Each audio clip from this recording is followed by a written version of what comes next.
Tower American 95, 10 miles out on the ILS. American 95, Kennedy Tower, following Airbus 319 ahead, 1050. Hello everybody, I'm DerTebbers. Welcome to Cognac, France and Chateau Bernard Air Base. We are aboard our Sepecat Jaguar. It's in randomly. I literally picked a random one because there's a number of them that come in this pack. So let's see. First of all, do we have flappage? We do have some flappage. I don't think we're going to need any flappage, so we're just going to retract that flappage. I just want to make sure we had it first. And do we have a opening cockpit? Oh, we do. And its little head moves. Oh, look, it even takes off its head. Ah! Or maybe it was a her. Could be a her. All right, you put your hat back on. Oh, look at that. You put your hat back on. Oh, that's really cool. That's actually really cool. All right. The Sepecat Jaguar. I'm going to call it Sepecat, even though I know it's not, but it's going to be.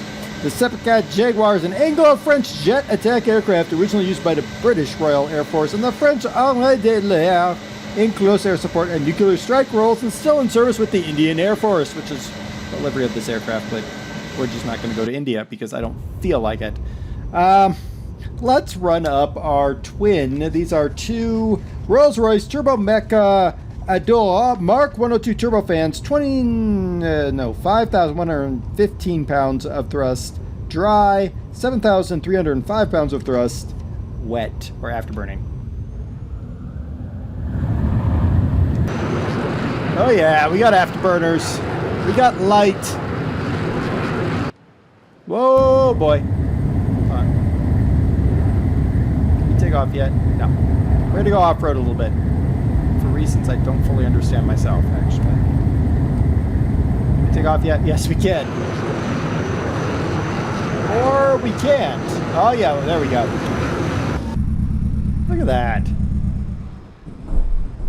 And into the air we go. And our Jaguar. Jaguar? Jaguar. Jaguars! Nice looking aircraft. Originally conceived in the 1960s as a jet trainer with a light ground attack capability, the requirement for the aircraft soon changed to include supersonic performance, reconnaissance, and tactical nuclear strike roles. The airframe were manufactured by Sepecat, Société Européenne de Protection de l'Avion, École de Combat et d'Opératechnique. I messed that up, but you get the idea. Joint venture between Jaguar and the British Aircraft Corporation.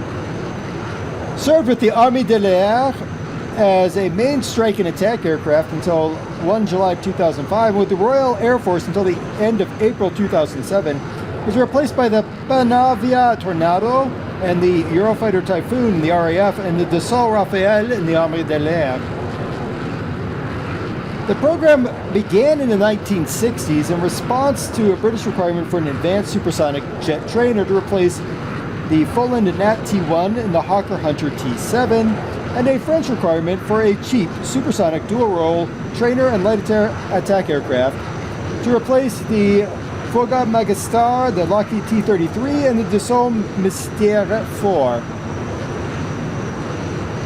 Though based in part on the Burko BR-121, the Jaguar, as built, also incorporated major elements that changed, were designed by BAC and they borrowed from other aircraft, notably the wing and high lift devices. Now, there is a problem here. The problem was the British wanted a high-speed supersonic trainer. The French wanted a trainer but also a light attack aircraft. Those are two very different roles and they have very different requirements to the aircraft. To perform well, it needed thinner wings than the 121 and increased weapon loads, more power, increased ferry ranges, and this all created issues. That aircraft was getting nice and close. Now, it caused delays, let's put it that way. It just purely caused delays to try to shoehorn multiple roles like that. Now, this aircraft, of course, as you all see quite clearly, has the unique overwing pylons used for short-range air-to-air missiles, such as the Matra R550 Magic or the AIM-9 Sidewinder. Those look kind of like AIM-9s up there. Now, this option frees up those underwing pylons for more goodies. RAF Jaguars gained their overwing pylons in the build-up to Operation Granby in the 1990s. French Jaguars were never modified.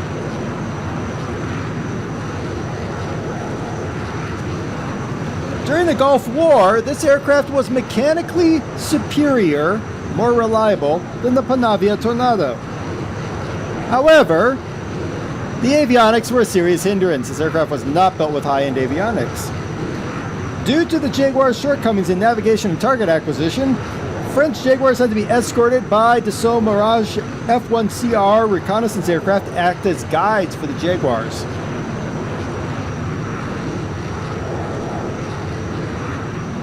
So they're not, you know, modern, but they're pretty darn cool. I mean, overwing pylons are a unique feature for any aircraft. Go and look and see how many aircraft. You can probably count on one hand how many jet aircraft have overwing pylons. I'm thinking the number is between 1 and 2. Maximum speed, Mach 1.6, 908 kilometer or 564 mile combat radius. She has two 30mm guns and 5 total hard ports for 10,000 pounds or 4,500 kilograms of capacity. I have completely lost where my airport might be. It's probably a problem. Probably should find an airport. All right, let's look in the cockpit really quick. Okay, let's not look in the cockpit. The cockpit's kind of bleh. All right, shift 1. All right, 2. Okay, I would prefer that to, you know, I don't know, 3. There's radios. I have no idea what the heck that is. Oh, that's our GPS. That's our GPS. Right. Okay, where is... Ah, we're approaching an airport at a high rate of speed. Let's see if we can see this airport that we're approaching at a high rate of speed. Oh, that airport right down there. You think we can make that airport, everybody? I don't know. Let's see, do we have air brakes? We do indeed have air brakes. Cool. So basically the airport is directly below us. We're going to fly a little bit past it. We're at 430 knots and dropping quickly. Good. All right, everybody ready? Let's go on our roof here so we can see where we're going. We're going there. Okay. 300. I like about 250 before I do this. All right, there we go. That's about 250, and let's go to the runway. Stall. Oh, stop it. We're going straight down.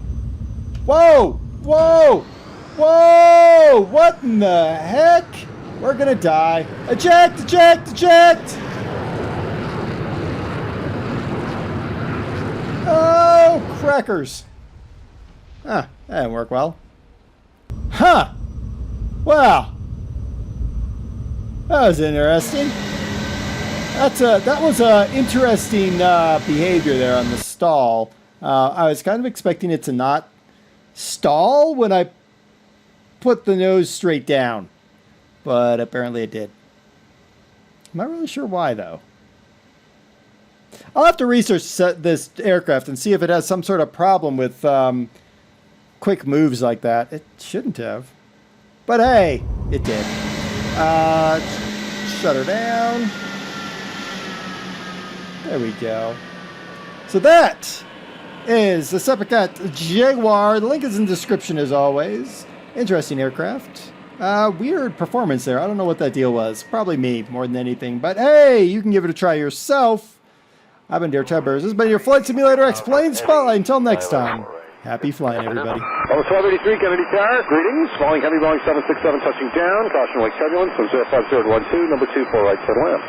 Going in 4 right, that's 1283. copy all. 8 Lima Bravo, traffic just north of the airport, opposite direction along the track routing. A helicopter not under defeat, yes, you in sight.